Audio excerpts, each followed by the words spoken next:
जय हिंद साथियों, आप सभी का स्वागत है आपके अपने इस YouTube चैनल वीनस क्लासेस पर। आज की इस वीडियो में हम लोग देखेंगे आरपीएफ कांस्टेबल के लिए सामान्य विज्ञान के कुछ बहुत ही महत्वपूर्ण प्रश्न। तो पहला प्रश्न देखिए आपके सामने क्या कहता है। एम्पियर किसका मात्रक है, ये आपको बतलाना है साथियों। एम्पियर किसका मात्रक हो जाएगा। एम्पियर जो साथियों है वो विद्युत धारा का मात्रक है। किसका? विद्युत धारा का मात्रक एम्पियर हो जाता है। जबकि विद्युत आवेश का मात्रक कूलाम होता है साथियों। क्या होता है? विद्युत आवेश का मात्रक कूलाम होता है। और चुंबकीय क्षेत्र का मात्रक बच्चों वेबर होता है। क्या होता है? वेबर होता है साथियों। वेबर या फिर टेस्ला भी हो जाता है साथियों। अब बढ़ते हैं अगले प्रश्न की ओर। अगला प्रश्न साथियों क्या कहता है। प्रश्न नंबर 2 कहता है साथियों कि प्रकाश वर्ष किसका मात्रक है।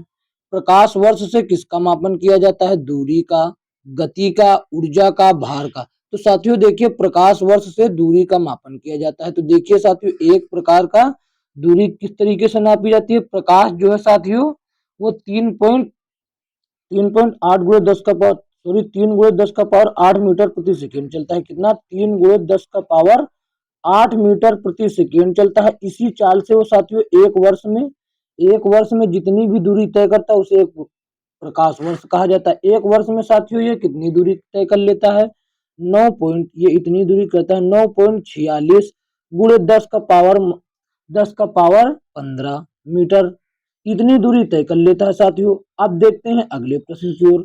अगला प्रश्न साथियों प्रश्न नंबर 3 क्या कहता है। प्रश्न नंबर 3 कहता है कि हवा के वेग के लिए किसका प्रयोग हवा के वेग के लिए हवा के बल और वेग के मापने के लिए किया जाता है। Speedometer, lactometer, thermometer, anemometer. तो देखिए साथियों स्पीडोमीटर से तो वाहनों की गति नापी जाती है। किससे? वाहनों की गति नापी जाती है स्पीडोमीटर से, वाहनों की चाल। और थर्मामीटर से साथियों कौन नहीं जानता कि तापमान नापा जाता है साथियों, तापमान। और लेक्टोमीटर से साथियों क्या नापा जाता है? दूध की शुद्धता। क्या? दूध की शुद्धता नापी जाती है। तो कौन बच गया? एनीमोमीटर साथियों जो है पवन वेग को नापता है। किसको? पवन ये वेग यानी कि वायु की गति और बल को नापता है। ऑप्शन डी इसका सही जवाब हो जाएगा साथियों। अब बढ़ते हैं अगले प्रश्न की ओर। अगला प्रश्न नंबर 4 साथियों क्या कहता है। प्रश्न नंबर 4 कहता है कि अंतरिक्ष में भेजा गया भारत का प्रथम उपग्रह क्या था। भास्कर, रोहिणी, आर्यभट्ट, एप्पल। साथियों इसका सही जवाब आर्यभट्ट हो जाएगा। भारत के द्वारा अंतरिक्ष में भेजा गया प्रथम उपग्रह जो था उसका नाम आर्यभट्ट था। अब बढ़ते हैं अगले प्रश्न की ओर। अगला प्रश्न साथियों ये क्या हो गया। देखिए ये 4 नंबर प्रश्न हो गया साथियों। 4 नंबर प्रश्न हो गया। अब देखते हैं पांचवा प्रश्न क्या कहता है। प्रश्न नंबर 5 साथियों आप सभी के सामने है। कहता है कि देखिए 5 नंबर क्या कहता है। परमाणु के नाभिक के अंदर कौन सा कण विद्यमान होता है या फिर होते हैं। तो देखिए साथियों आपको हम बतला दे परमाणु की संरचना कैसी होती है। परमाणु की एक संरचना होती है ऐसी, और इसके अंदर एक ये छोटा सा नाभिक होता है जिसको प्लस के माध्यम से दर्शाया जाता है, जिसकी खोज रदरफोर्ड ने की। इसके साथियों देखिए इसके चारों ओर इधर माइनस इलेक्ट्रॉन जो कि इलेक्ट्रॉन होते हैं वो चक्कर लगाया करते हैं। इसके अंदर साथियों प्लस के अंदर कौन कौन से होते हैं। प्रोटॉन और न्यूट्रॉन होते हैं। तो हम ऐसे ही लिख देते हैं पी और एन से साथियों। प्रोटॉन प्लस न्यूट्रॉन होते हैं इसके अंदर। कौन? प्रोटॉन प्लस न्यूट्रॉन हो जाएगा। तो कहां पर? ऑप्शन 20 का सही जवाब हो जाएगा। और नाभिक की खोज, परमाणु के अंदर नाभिक होता है, इसकी खोज साथियों रदरफोर्ड ने की थी साथियों। कौन? किसने? रदरफोर्ड ने की थी। अब बढ़ते हैं अगले प्रश्न की ओर। अगला प्रश्न क्या कहता है साथियों। तो देखिए प्रश्न नंबर 6 आप सभी के सामने साथियों कहता है डेसिबल किसकी इकाई है।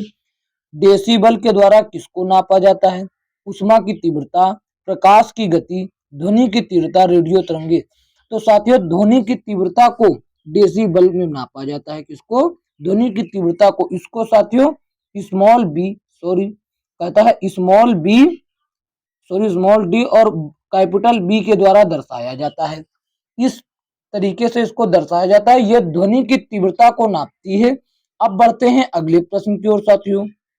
अगला प्रश्न देखिए साथियों प्रश्न नंबर 7 क्या कहता है। निम्नलिखित में से कौन सा तत्व एक अधातु है जो कक्षीय तापमान पर द्रव अवस्था में पाया जाता है। साथियों यही आपको बतलाना है। तो देखिए पारा एक ऐसी धातु हो गई जो कि ये धातु है और कमरे के ताप पर द्रव होती है। ये क्या हो जाती है साथियों, ये तो हो गई आपकी धातु। क्या हो गई, ये तो हो गई आपकी धातु। लेकिन प्रश्न में धातु के बारे में नहीं पूछा गया साथियों, अधातु के बारे में पूछा गया है। तो साथियों इसका सही जवाब हो जाएगा ब्रोमीन। ब्रोमीन द्रव अवस्था में होता है और यह एक अधातु भी सामान्य ताप पर होता है साथियों। अब देखते हैं अगला प्रश्न क्या कहता है।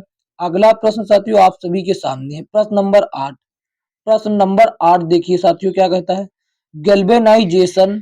गैल्वेनाइजेशन का मतलब इस्पात को की पतली परत के साथ आवृत किया जाता है साथियों। गैल्वेनाइजेशन में जिंक यानी कि Zn की परत चढ़ाई जाती है। Zn की परत चढ़ाई जाती है। Zn को साथियों जस्ता भी कहा जाता है। क्या, जस्ता या फिर जिंक। जस्ता या फिर जिंक साथियों Zn को कहा जाता है। Zn इसका सूत्र हो जाता है। ऑप्शन बी जो है साथियों इसका सही जवाब हो जाएगा। अब बढ़ते हैं अगले प्रश्न की ओर। अगला प्रश्न साथियों देखिए क्या कहता है। ये कहता है 9 नंबर प्रश्न कहता है 9 नंबर। सर्वोत्तम गुणवत्ता वाला कोयला जिसमें 80 से 95% कार्बन होता है वह कौन सा है। पीट, लिग्नाइट, बिटुमिनस, एंथ्रासाइट।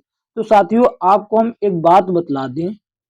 देखिए साथियों सबसे उच्च क्वालिटी का कोयला होता है एंथ्रासाइट।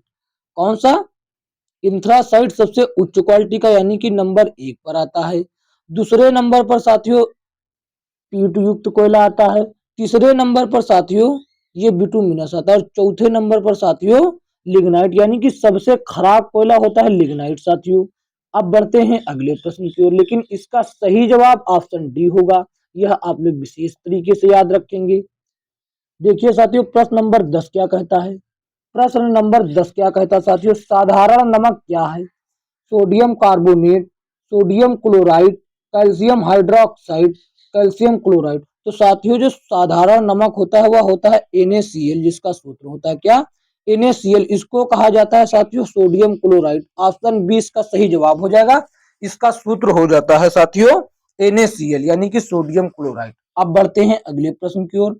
अगला प्रश्न क्या कहता है साथियों। अगला प्रश्न देखिए साथियों क्या कहता है। प्रश्न नंबर 11। प्रश्न नंबर 11 कहता है गैस एजेंसियों द्वारा सिलेंडरों में भरकर दी जाने वाली कुकिंग गैस क्या है। द्रव, गैस, ठोस, एक घोल। साथियों जो ये LPG यानी कि लिक्विड पेट्रोलियम गैस, LPG जो होती है साथियों किस अवस्था में होती है।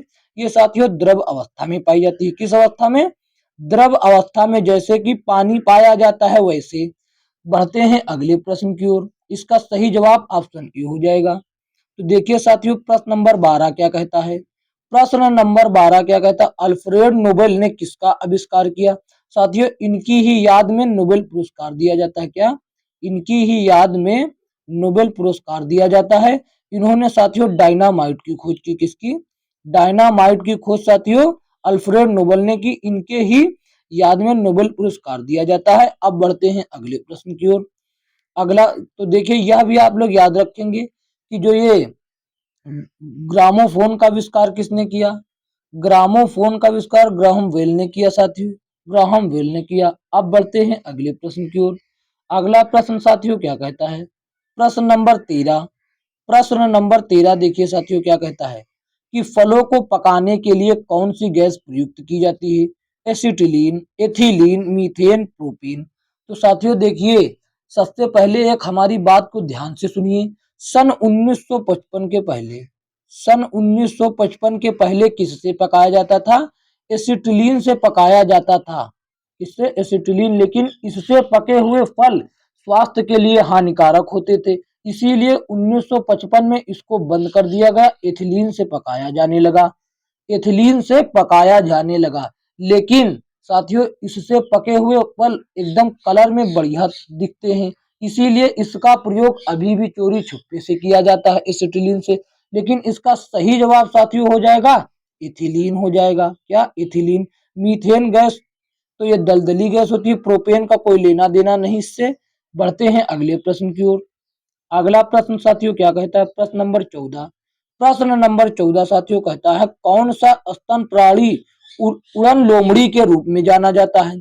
उड़न लोमड़ी किसे कहा जाता है साथियों, किस स्तन प्रणाली को, प्राणी को उड़न लोमड़ी कहा जाता है साथियों। तो चमगादड़ एक ऐसा पक्षी है जिसके स्तन भी होते हैं और यह उड़ भी सकता है। यह दुनिया का मात्र एक ऐसा जीव या प्राणी है जो उड़ सकता है और स्तन भी रखता है और यह अपने बच्चों को स्तनपान भी कराता है। तो ऑप्शन बी जो है इसका सही जवाब हो जाएगा। अब बढ़ते हैं अगले प्रश्न की ओर। अगला प्रश्न साथियों क्या कहता है? अगला प्रश्न देखिए मित्रों, प्रश्न नंबर 15 क्या कहता है?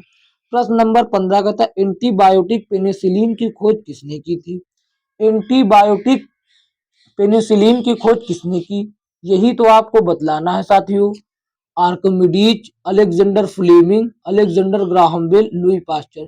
तो साथियों एंटीबायोटिक पेनिसिलिन की खोज अलेक्जेंडर फ्लेमिंग ने की। किसने? अलेक्जेंडर फ्लेमिंग ने की। लेकिन साथियों आपको यह बात एक याद रखना होगा, लुई पास्चर ने रेबीज के टीके की खोज की। किसकी? रेबीज के टीके की खोज की। और ग्राहम बेल ने साथियों टेलीफोन की खोज की। किसकी? टेलीफोन की। अभी हम आपको बता कर आए हैं टेलीफोन की खोज किसने की? ग्राहम बेल ने की। जबकि ये आर्किमिडीज ने साथियों ये उत्प्लावन बल का आविष्कार किया, सॉरी खोज की, उत्प्लावन बल की खोज की साथियों। देखते हैं अगला प्रश्न क्या कहता है। प्रश्न नंबर 16 साथियों देखिए क्या कहता है। प्रश्न नंबर 16 आप सभी के सामने कहता है कि निम्न में से किस खनिज को पीला केक भी कहा जाता है?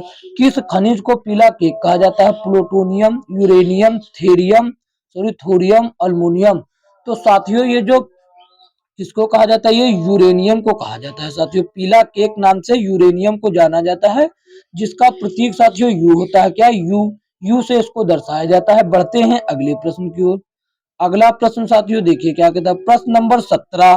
प्रश्न नंबर 17 कहता है मानव शरीर का कौन सा अंग इंसुलिन पैदा करता है साथियों? यकृत, अग्न्याशय, तिल्ली, पित्ताशय। तो साथियों 17 नंबर प्रश्न का सही जवाब हो जाएगा इंसुलिन का जो उत्पादन करता है वो साथियों शरीर का अंग है अग्न्याशय। अग्न्याशय एक वो सॉरी इंसुलिन एक हार्मोन है, इसकी कमी से साथियों मधुमेह रोग हो जाता है। इंसुलिन की कमी से साथियों कौन सा? मधुमेह, मधुमेह, मधुमेह रोग हो जाता है साथियों। बढ़ते हैं अगले प्रश्न की ओर। अगला प्रश्न साथियों देखते हैं क्या कहता है। अगला प्रश्न साथियों देखिए 18 नंबर कहता है विटामिन सी की कमी से होने वाला रोग क्या है, यानी कि बीमारी का नाम बताएं। तो साथियों विटामिन सी की कमी से साथियों स्कर्वी रोग हो जाता है। क्या हो जाता है? स्कर्वी रोग हो जाता है। स्कर्वी। और विटामिन सी को साथियों रासायनिक नाम एस्कॉर्बिक अम्ल है। क्या? एस्कॉर्बिक अम्ल है साथियों। इसका रासायनिक नाम एस्कॉर्बिक अम्ल भी है साथियों। एस्कॉर्बिक अम्ल, ये हो गया इसका नाम। और ये साथियों खट्टे पदार्थ में विटामिन सी की मात्रा अधिक पाई जाती है। बढ़ते हैं अगले प्रश्न की ओर। अगला प्रश्न साथियों देखिए क्या कहता है। एड्स का पूरा नाम बताएं। एड्स का पूरा नाम क्या होता है? एंटी इंडियन ड्राफ्ट साइट, ये गलत हो जाएगा, ये नहीं होता। एंटी इम्यूनो डिफिशिएंसी सिंड्रोम, आपको क्या मालूम पड़ा? ये भी नहीं होगा। एक्वायर्ड इम्यूनो डिफिशिएंसी सिंड्रोम साथियों एकदम सही जवाब हो जाएगा सी वाला। अब एड्स का पूरा नाम हो जाता है एक्वायर्ड इम्यूनो डिफिशिएंसी सिंड्रोम। यह साथियों HIV वायरस से होता है।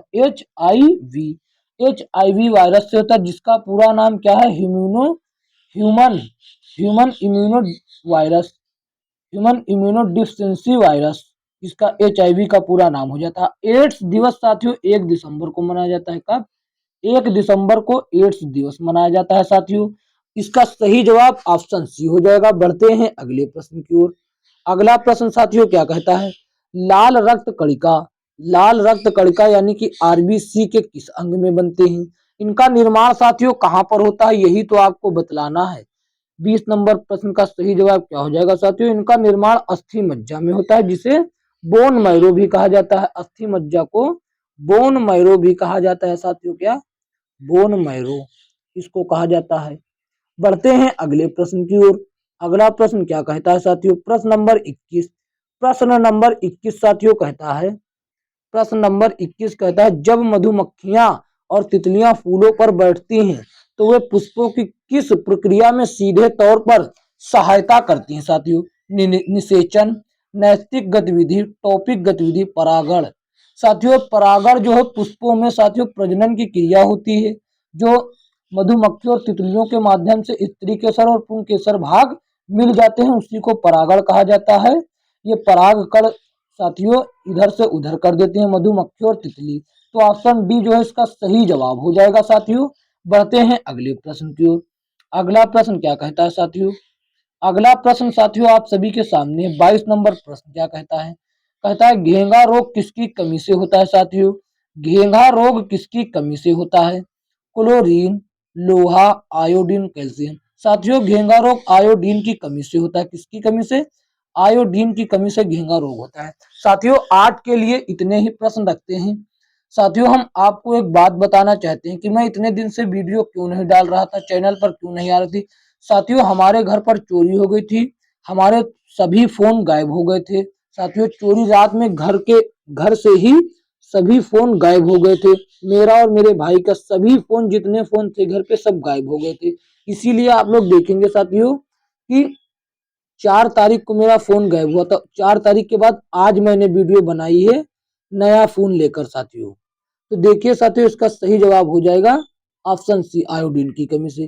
साथियों इस वीडियो को लाइक कीजिए और चैनल पर नए हैं तो सब्सक्राइब करके बेल आइकन प्रेस कर लीजिए। अब लगातार आपको सभी वीडियो टॉपिक वाइज मिलती रहेंगी साथियों। साइंस और इतिहास ये सभी आरपीएफ के लिए तैयारी कर रहे हैं रेलवे की। तो आप चैनल को सब्सक्राइब करके बेल आइकन प्रेस कर लीजिए ताकि नोटिफिकेशन सबसे पहले आप तक पहुंचे। धन्यवाद साथियों, मिलेंगे किसी अन्य वीडियो में, तब तक के लिए जय हिंद जय भारत।